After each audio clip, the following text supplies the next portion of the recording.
नमस्कार दोस्तों, स्वागत है आप सभी का हमारे YouTube channel the transformative institute में। तो दोस्तों, आज का चैप्टर है ऊष्मा।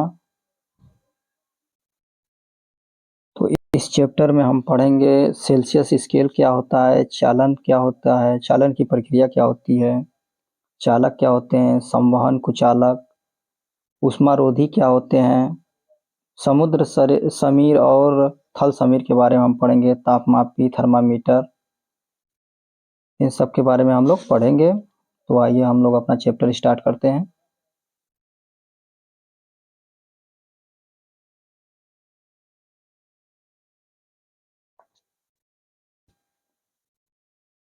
आप जानते हैं कि ऊनी वस्त्र जाता और रेशों से बनाए जाते हैं।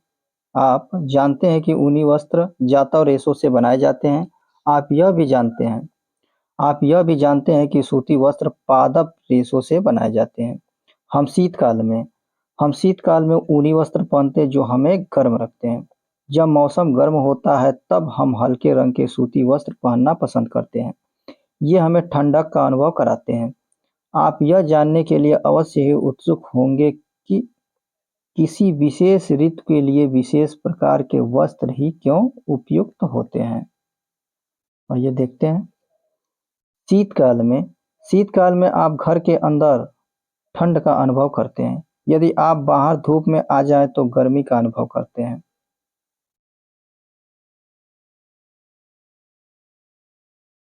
गर्मी का अनुभव करते हैं।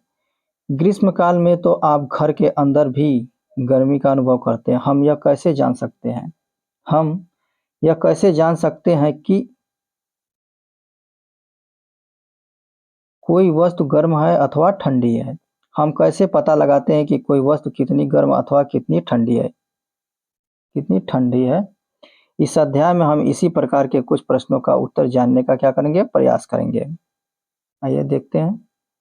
गर्म तथा ठंडा। क्या लिखा है? गर्म तथा ठंडा। अपने दैनिक जीवन में हम अनेक वस्तुओं के संपर्क में आते हैं। इनमें से कुछ गर्म है और कुछ ठंडी।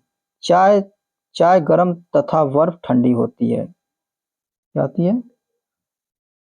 चाय गर्म तथा बर्फ ठंडी होती है।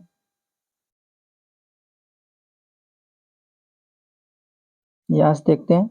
हम देखते हैं कि कुछ वस्तुएं ठंडी हैं जबकि कुछ गर्म है। आप यह भी जानते हैं कि कुछ वस्तुएं दूसरी वस्तुओं की अपेक्षा अधिक गर्म होती हैं, जबकि कुछ वस्तुएं दूसरों की अपेक्षा अधिक ठंडी होती हैं। हम कैसे ज्ञात करते हैं कि कोई वस्तु दूसरी वस्तु की अपेक्षा अधिक गर्म है? देखते हैं कैसे। प्रायः हम इसका पता वस्तुओं को स्पर्श करके लगाते हैं कि कौन वस्तु गर्म है अथवा ठंडी है। परंतु परंतु क्या हमारी स्पर्श इंद्री विश्वसनीय है? मतलब जो हमारी स्पर्श जिससे हम करते हैं, तो उससे हम क्या विश्वास कर सकते हैं कि वस्तु गर्म है या ठंडी है? आइए देखते हैं। क्रियाकलाप 3.1 में 3 पात्र अथवा बर्तन लीजिए। 3 पात्र अथवा बर्तन लीजिए। इन पर ए बी सी का नामांकित कीजिए। ए बी सी तथा सी नामांकित कीजिए। पात्र ए में ठंडा पानी तथा पात्र बी में गर्म पानी डालिए। गर्म पानी लीजिए। कुछ ठंडा पानी और कुछ गर्म पानी मिलाकर पात्र सी में डालिए। अब अब अपने बाएं हाथ को पात्र ए में तथा दाहिने हाथ को पात्र बी में डालिए। दोनों हाथों को 2-3 मिनट तक पात्रों में डूबे रहने दीजिए। अब दोनों हाथों को एक साथ सी में डुबोइए। आप क्या अनुभव करते हैं? क्या दोनों हाथों को एक जैसा अनुभव करते हैं? देखते हैं। बूझों की उलझन यह दर्शाती है कि यह निश्चय करने के लिए कि कोई वस्तु गर्म है या ठंडी, हम अपनी स्पर्श इंद्री पर विश्वास नहीं कर सकते। यह हमें कभी भी धोखा दे सकती है। तब हम यह कैसे ज्ञात करते हैं कि कोई वस्तु वास्तव में कितनी गर्म है? किसी वस्तु की उष्णता की विश्वसनीय माप उसके ताप से की जाती है। ताप मापने के लिए उपयोग की जाने वाली युक्ति को क्या कहते हैं? तापमापी या थर्मामीटर कहते हैं। अब देखते क्या है तापमापन। क्या आपने क्या आपने कोई तापमापी देखा? याद कीजिए कि जब कभी आपको या आपके परिवार में किसी को बुखार चढ़ा था, तो टेम्परेचर अर्थात ताप को थर्मामीटर से मापा गया था। जिस तापमापी से हम अपने शरीर के ताप को मापते हैं उसे क्या कहते हैं? डॉक्टरी थर्मामीटर कहते हैं। उसे क्या कहते हैं? डॉक्टरी थर्मामीटर। देखते हैं डॉक्टरी थर्मामीटर।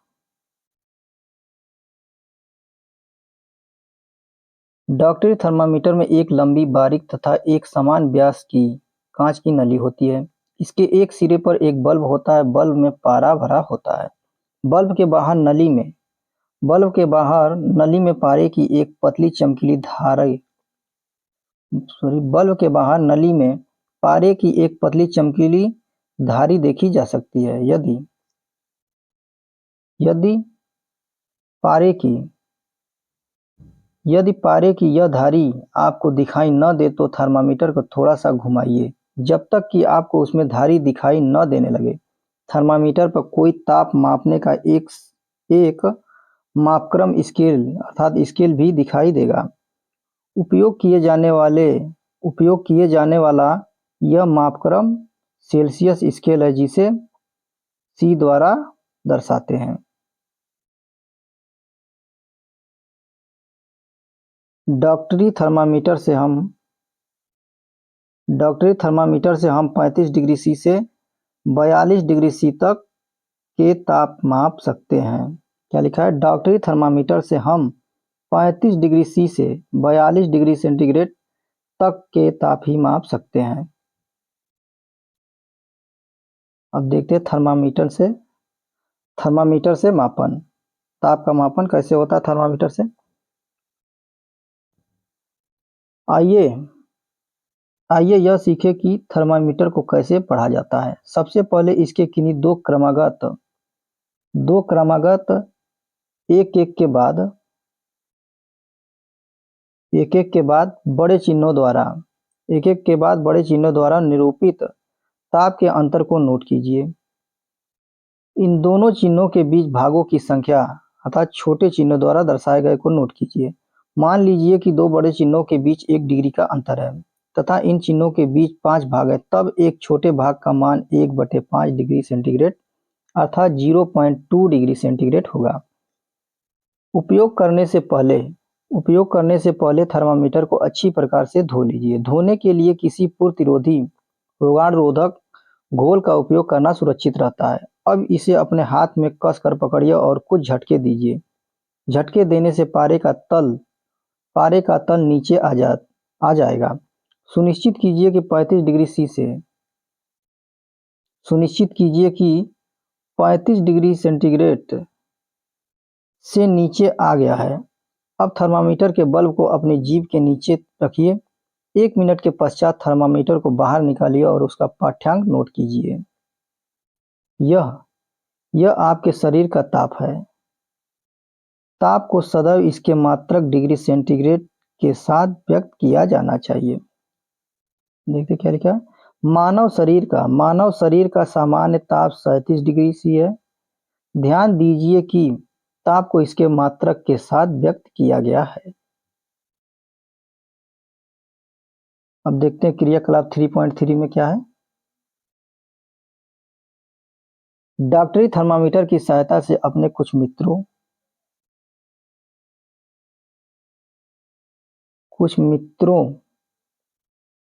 के शरीर का ताप मापिए।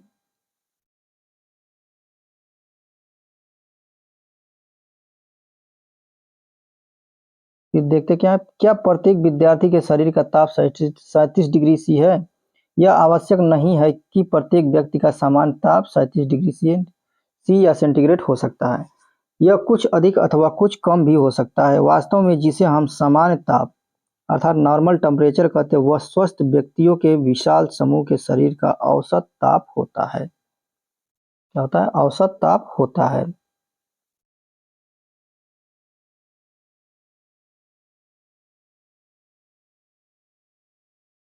आगे देखते हैं। डॉक्टरी थर्मामीटर को केवल मानव शरीर का ताप मापने के लिए ही डिजाइन किया गया है। मानव शरीर का ताप सामान्यतः 35 डिग्री सेंटीग्रेड से कम तथा 42 डिग्री सेंटीग्रेड से अधिक नहीं होता। यही कारण है कि इस थर्मामीटर का परिसर 35 डिग्री सी से 42 डिग्री सी है। कितना है? 35 डिग्री सी से 42 डिग्री सी तक है। अब देखते हैं एक पॉइंट डॉक्टरी थर्मामीटर के बारे में क्या दिया है। ये देखते हैं। थर्मामीटर को क्या लिखा है? डॉक्टरी थर्मामीटर उपयोग करने के लिए आवश्यक सावधानियां क्या हैं? थर्मामीटर को उपयोग से पहले और उपयोग के पश्चात धोने चाहिए, अर्थात धोना चाहिए। धोने के लिए किसी प्रतिरोधी अर्थात एंटीसेप्टिक घोल का उपयोग अच्छा रहता है। सुनिश्चित कीजिए कि उपयोग से पहले पारे का तल 35 डिग्री सेंटीग्रेड से नीचे हो। थर्मामीटर को पढ़ते समय पारे का तल दृष्ट रेखा की सीध में होना चाहिए, जैसा कि चित्र 3.3 में दर्शाया गया है। थर्मामीटर का सावधानीपूर्वक उपयोग कीजिए। किसी कठोर वस्तु से टकराने पर यह टूट सकता है। थर्मामीटर का उपयोग करते समय इसे बल्ब से नहीं पकड़ना चाहिए।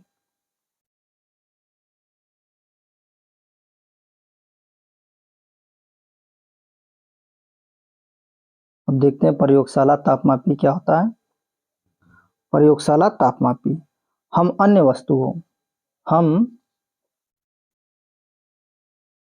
अन्य वस्तुओं के ताप कैसे मापते हैं, इसके लिए अन्य तापमापी काम में लाते हैं। ऐसा ही एक तापमापी प्रयोगशाला तापमापी है। क्या है? प्रयोगशाला तापमापी है।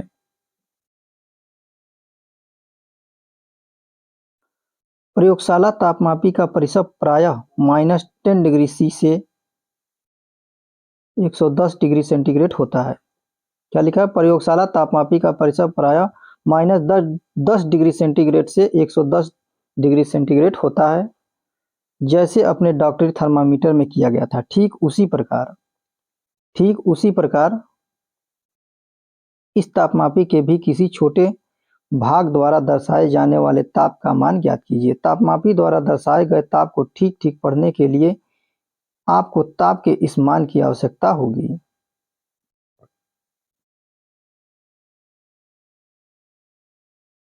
क्या लिखा है ये पॉइंट? देखते हैं। विभिन्न प्रयोजनों के लिए विभिन्न प्रकार के तापमापी उपयोग किए जाते हैं। मौसम की रिपोर्ट में दिए गए अधिकतम तथा न्यूनतम तापों की जानकारी देने के लिए अधिकतम न्यूनतम तापमापी का उपयोग किया जाता है।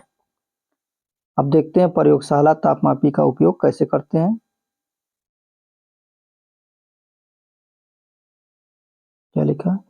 किसी बीकर अथवा मग में नल का थोड़ा सा जल लीजिए। तापमापी को जल में इस प्रकार डुबोइए कि उसका बल्ब तो जल में डूबा रहे, लेकिन वह बर्तन की तली अथवा दीवारों को स्पर्श न करे। तापमापी को जल में ऊर्ध्वाधर रखते हुए इसमें पारे के तल की गति को देखिए।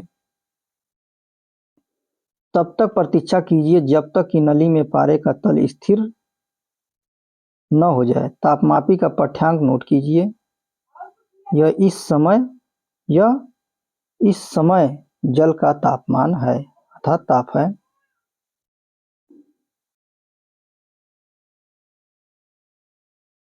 प्रयोगशाला तापमापी से कुछ पॉइंट है, देख लेते हैं। प्रयोगशाला तापमापी का उपयोग करते समय डॉक्टरी थर्मामीटर का पाठ्यांक लेते समय बरती जाने वाली सभी सावधानियों के अतिरिक्त निम्नलिखित सावधानी भी बरतनी चाहिए। क्या है? देखते हैं। तापमापी को ऊर्ध्वाधर रखना चाहिए, तिरछा नहीं करना चाहिए, जैसा कि चित्र 3.5 में दर्शाया गया है। तापमापी का बल्ब चारों ओर से उस पदार्थ से घिरा होना चाहिए जिसका ताप मापना है। बल्ब बर्तन की दीवारों से नहीं छूना चाहिए। अब देखते हैं बूझो, देखें क्या कहते हैं। क्या लिखा है? बूझो को अब समझ में आ गया है कि उच्च तापों को मापने के लिए डॉक्टरी थर्मामीटर का उपयोग क्यों नहीं करना चाहिए, लेकिन वह अब भी उलझन में है कि क्या प्रयोगशाला तापमापी द्वारा उसके शरीर का ताप मापा जा सकता है। अब इस क्वेश्चन का उत्तर हम देखते हैं क्रियाकलाप 3.5 में क्या है। किसी बीकर या मग में थोड़ा सा जल लीजिए, तापमापी के बल को जल में डुबोइए, पारे के तल के स्थिर होने तक प्रतीक्षा कीजिए, जब पारे का तल स्थिर हो जाए तो ताप नोट कीजिए। अब तापमापी को जल से बाहर निकालिए, ध्यान पूर्वक देखिए कि अब क्या होता है।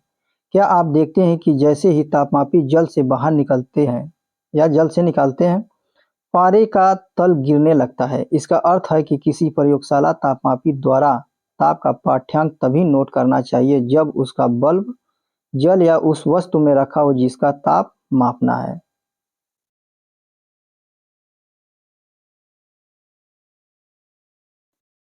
स्मरण कीजिए कि अपने शरीर का ताप मापने सॉरी स्मरण कीजिए कि अपने शरीर का ताप मापते समय आपको पाठ्यांक नोट करने के लिए थर्मामीटर को मुंह से बाहर निकालना पड़ता है। क्या तब क्या तब आप प्रयोगशाला तापमापी को अपने शरीर का ताप मापने के लिए उपयोग कर सकते हैं। स्पष्ट है कि प्रयोगशाला तापमापी का उपयोग इस प्रयोजन के लिए सुविधाजनक नहीं है। डॉक्टरी थर्मामीटर को डॉक्टरी थर्मामीटर को मुंह से बाहर निकाल लेने पर पारे का तल नीचे या ऊपर क्यों नहीं जाता? देखते हैं क्यों नहीं जाता। किसी डॉक्टरी थर्मामीटर का फिर से परीक्षण कीजिए। क्या आप बल्ब के पास कोई विभंग देखते हैं? देखते क्या विभंग का क्या लाभ है। यह पारे के तल को अपने आप नीचे गिरने से क्या करता है, रोकता है। क्या लिखा विभंग का क्या लाभ है। यह पारे के तल को अपने आप नीचे गिरने से क्या करता है, रोकता है।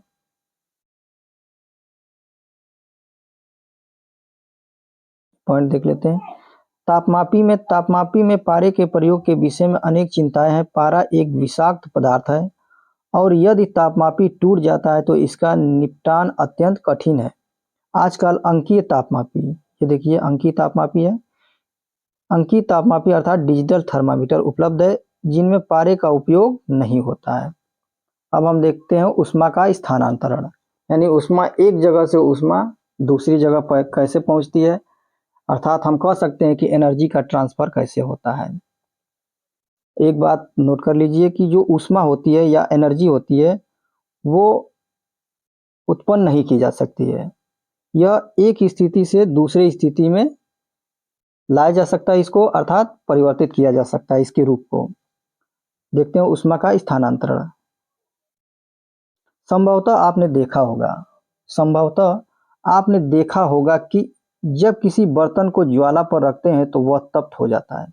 इसका कारण है कि ऊष्मा ज्वाला से बर्तन की ओर चली जाती है। क्या होती है, चली जाती है। जब बर्तन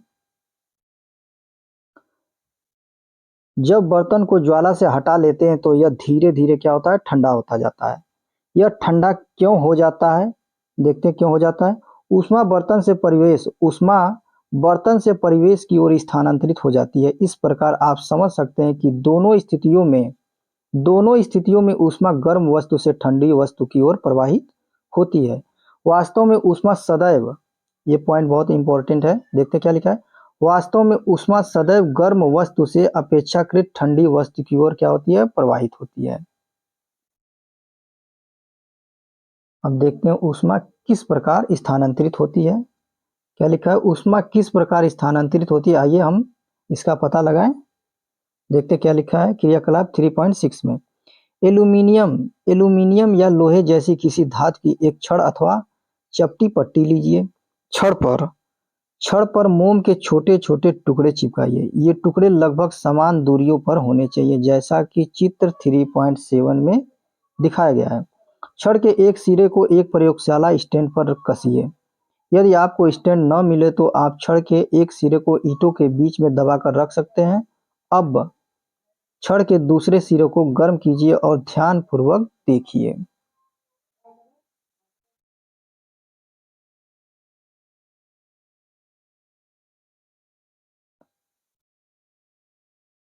देखिए क्या वह प्रक्रम जिसमें ऊष्मा किसी वस्तु के गर्म सिरे से ठंडे सिरे की ओर स्थानांतरित होती है उसे क्या कहते हैं? चालन कहते हैं। क्या लिखा है? वह प्रक्रम जिसमें ऊष्मा किसी वस्तु के गर्म सिरे से ठंडे सिरे की ओर स्थानांतरित होती है चालन कहलाता है। ठोसों में ऊष्मा प्रायः चालन के प्रक्रम द्वारा स्थानांतरित होती है। क्या सभी पदार्थों में ऊष्मा का चालन आसानी से हो जाता है? आपने अवश्य देखा होगा कि खाना पकाने के लिए उपयोग किए जाने वाले धातु के बर्तन में प्लास्टिक या लकड़ी की हत्थी लगी होती है। क्या होती है? क्या लिखा है? आपने अवश्य देखा होगा कि खाना पकाने के लिए उपयोग किए जाने वाले धातु के बर्तन में प्लास्टिक या लकड़ी की हत्थी लगी होती है। अब देखते हैं क्रियाकलाप 3.7 में क्या है। किसी छोटे बर्तन या बीकर में गर्म पानी लीजिए। कुछ वस्तुएं जैसे इस्पात की चम्मच, प्लास्टिक का स्केल, पेंसिल तथा विभाजनी एकत्र कीजिए। इन सभी वस्तुओं के एक सिरे को गर्म पानी में डुबोइए। कुछ देर प्रतीक्षा करने के पश्चात दूसरे सिरे को छूकर देखिए। लिखा छूकर देखिए। जो पदार्थ अपने से होकर ऊष्मा को आसानी से जाने देते हैं। क्या लिखा है? जो पदार्थ अपने से होकर ऊष्मा को जाने देते हैं उन्हें ऊष्मा का चालक कहते हैं। इनके उदाहरण हैं क्या क्या? इसके उदाहरण है चालक के एल्यूमिनियम, आयरन तथा कॉपर। जो पदार्थ अपने से होकर ऊष्मा को आसानी से नहीं जाने देते उसे क्या कहते हैं? ऊष्मा का कुचालक कहते हैं। क्या पॉइंट लिखा है? जो पदार्थ अपने से होकर ऊष्मा को आसानी से नहीं जाने देते हैं उसे क्या कहते हैं? ऊष्मा का कुचालक कहते हैं।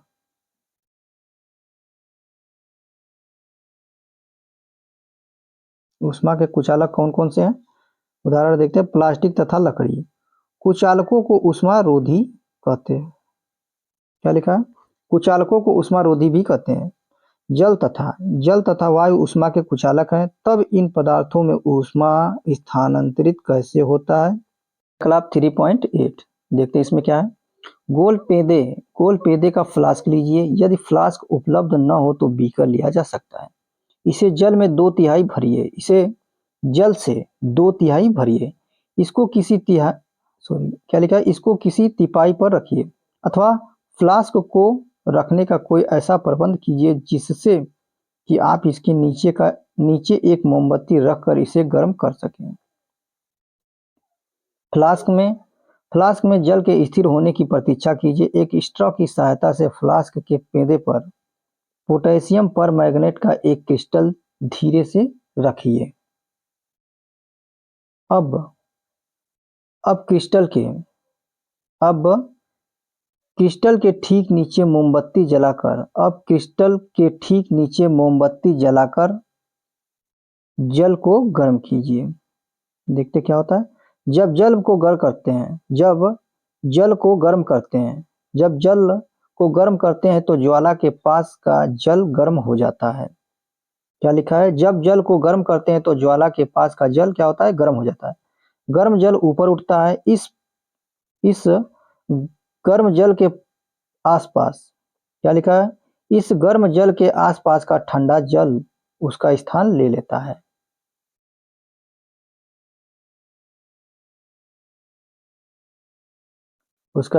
गर्म जल का स्थान कौन ले लेता है? ठंडा जल लेने के लिए आ जाता है। फिर यह जल भी गर्म होकर ऊपर उठता है तथा आसपास से जल फिर इसके स्थान पर आ जाता है। यह प्रक्रिया तब तक चलती रहती है जब तक कि सारा जल गर्म न हो। ऊष्मा स्थानांतरण की इस विधि को क्या कहते हैं? संवहन कहते हैं। क्या कहते हैं? संवहन। ये पॉइंट देखते हैं क्या लिखा है। वायु में ऊष्मा का स्थानांतरण किस प्रकार होता है? धुआं किस दिशा में जाता है? देखते क्या लिखा है। ऊष्मा स्रोत के पास की वायु गर्म होकर ऊपर उठती जाती है। इस प्रकार यह वायु भी गर्म हो जाती है और यह प्रक्रिया चलती रहती है। ठीक। अब देखते हैं क्रियाकलाप 3.9 में क्या है। एक मोमबत्ती जलाइए, अपने एक हाथ से ज्वाला के ऊपर तथा दूसरे हाथ से ज्वाला के पार्श्व में रखिए, जैसा कि चित्र 3.10 में दर्शाया गया है। क्या आपके दोनों हाथ समान गर्मी का अनुभव करते हैं? क्या आपके दोनों हाथ समान गर्मी का अनुभव करते हैं? यदि नहीं तो कौन सा हाथ अधिक गर्म अनुभव करता है और ऐसा क्यों?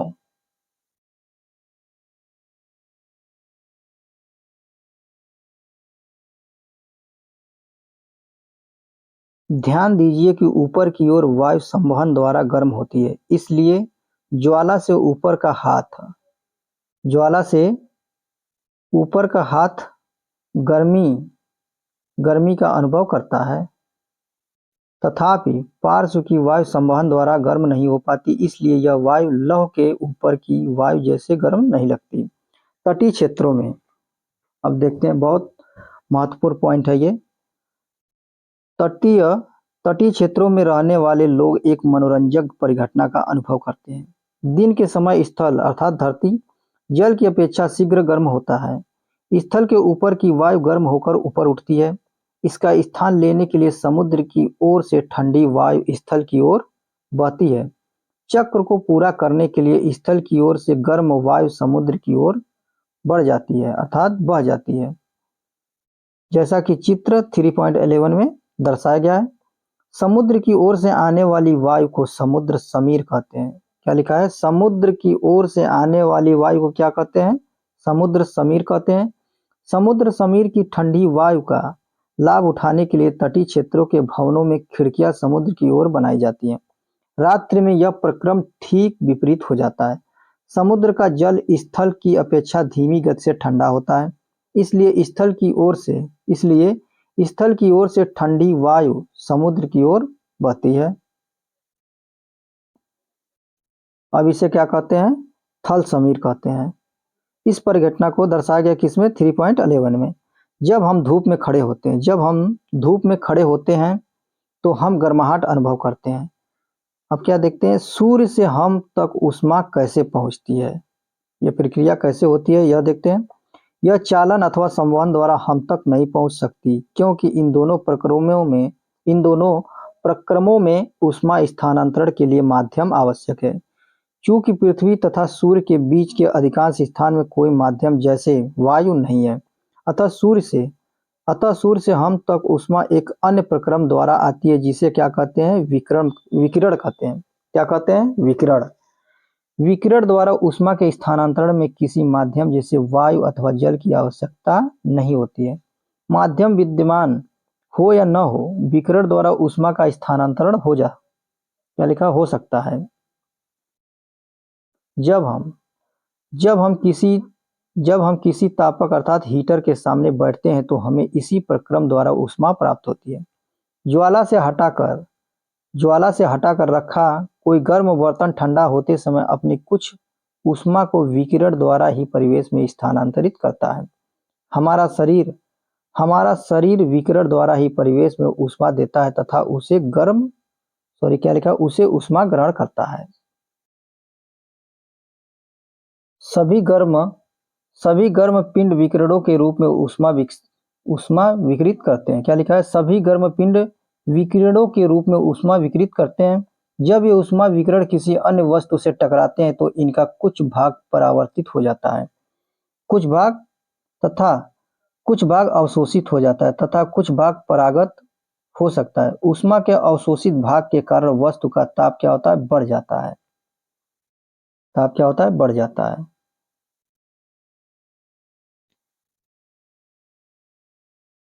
अब देखते हैं क्या है। सर्दियों तथा गर्मियों में हमारे पहनने के वस्त्रों के प्रकार। क्या लिखा है? सर्दियों तथा गर्मियों में हमारे पहनने के वस्त्रों के प्रकार। आप जानते हैं कि गर्मियों में हम हल्के रंग के वस्त्रों का क्या लिखा है?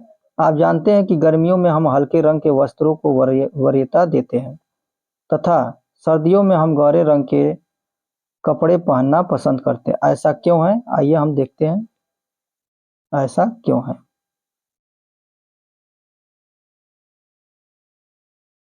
टिन के एक क्रियाकलाप 3.10 में देखते हैं क्या है। टिन के एक जैसे दो डब्बे लीजिए। इनमें से एक के बाहरी पृष्ठ को काला तथा दूसरे के बाहरी पृष्ठ को सफेद पेंट कीजिए। दोनों डिब्बों में बराबर मात्रा में जल भरिए तथा उन्हें दोपहर के समय लगभग 1 घंटे के लिए धूप में रख दीजिए। दोनों डिब्बों में क्या लिखा है? दोनों डिब्बों में भरे जल के ताप को मापिए। अब आप क्या देखते हैं इसमें? क्या आप दोनों के ताप में कुछ अंतर पाते हैं? और क्या लिखा? किस डिब्बे में जल अधिक गर्म है? केवल जल को छूकर भी आप दोनों के ताप में अनुभव मतलब तो दोनों के तापों में अंतर का अनुभव कर सकते हैं। अब देखते हैं क्रियाकलाप 3.11 में क्या है। क्रियाकलाप 3.10 में उपयोग किए गए दोनों डिब्बों को लीजिए। इन दोनों में समान मात्रा में समान ताप लगभग 60 डिग्री सेंटीग्रेड का गर्म जल भरिए। दोनों डिब्बों को किसी कमरे में अथवा छाया में रखिए। 10 से 15 मिनट के पश्चात प्रत्येक डिब्बे के जल का ताप ज्ञात कीजिए। अब क्या देखते हैं? क्या दोनों डिब्बों में जल का ताप क्या होता है? समान दर से कम हुआ है। क्या इन क्रियाकलापों से आप यह निष्कर्ष निकाल सकते हैं कि गर्मियों में सफेद या हल्के रंग के वस्त्र तथा सर्दियों में गहरे रंग के वस्त्र पहनना अधिक आरामदायक क्यों प्रतीत होता है?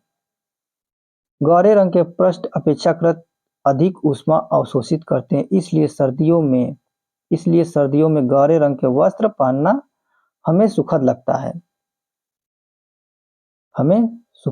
है। हल्के रंग के कपड़े ऊष्मीय विकिरणों के अधिकांश हल्के रंग के कपड़े ऊष्मीय विकिरणों के अधिकांश भाग में परावर्तित कर देते हैं, इसलिए गर्मियों में हमें हल्के रंग के वस्त्र अधिक आरामदेह लगते हैं। देखते हैं ये पॉइंट क्या कहता है। हम अपने घरों में ठंडा या गर्म रखने के लिए कोयला या लकड़ी जैसे ईंधन अथवा विद्युत का उपयोग करते हैं। क्या ऐसे भवन बनाना संभव है कि जिन पर बाहर की गर्मी या सर्दी का कोई प्रभाव न पड़े? भवन की बाहरी दीवार को यदि ऐसा बनाया जाए कि उसके बीच में वायु की एक परत बंद हो जाए, तो ऐसा संभव किया जा सकता है। ऐसा करने की एक विधि है कि भवन निर्माण में खोखली ईंटों का उपयोग किया जाए, जो कि आजकल उपलब्ध है। अब देखते हैं सर्दियों में ऊनी वस्त्र हमें उष्ण बनाए रखते हैं। क्यों बनाए रखते हैं? देखते हैं। सर्दियों में हम ऊनी वस्त्र पहनते हैं। ऊन ऊष्मारोधी है। इसके अतिरिक्त ऊन के रेशों के बीच में वायु फंसी रहती है। यह वायु हमारे शरीर की यह वायु हमारे शरीर की क्या लिखा है? यह वायु हमारे शरीर की ऊष्मा को ठंडे परिवेश की ओर विकृत होने से रोकती है। हमें उष्णता का क्या होता है? अनुभव होता है।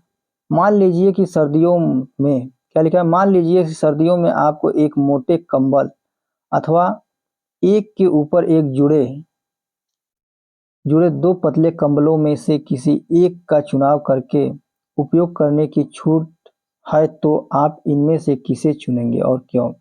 याद रखिए कि दो कंबलों के बीच में वायु की एक परत विद्यमान होती है। अब प्रमुख शब्द देख लेते हैं क्या क्या है जो इस चैप्टर में हम लोगों ने इनकी चर्चा की है। क्या है? सेल्सियस स्केल, चालन, चालक, संवहन, कुचालक। अधिकतम न्यूनतम तापमापी क्या होते हैं? ऊष्मारोधी, थल समीर और समुद्र समीर। विकिरण, तापमापी, थर्मामीटर, अंकीय तापमापी के बारे में हमने देखा। और प्रतिरोधी क्या होते हैं? अब देखते हैं।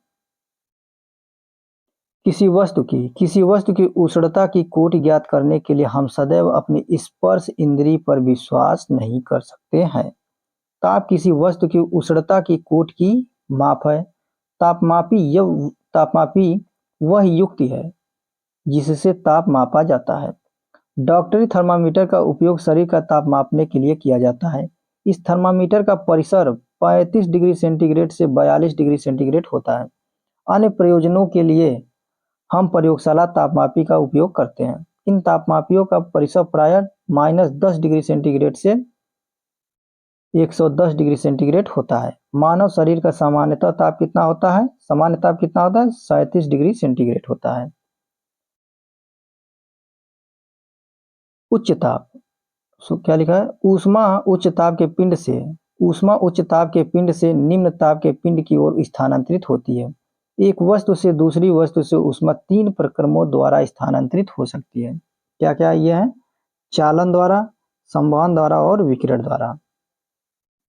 ठोसों में प्रायः ऊष्मा चालन द्वारा स्थानांतरित होती है। द्रवों तथा गैसों में ऊष्मा संवहन द्वारा स्थानांतरित होती है। विकिरण द्वारा ऊष्मा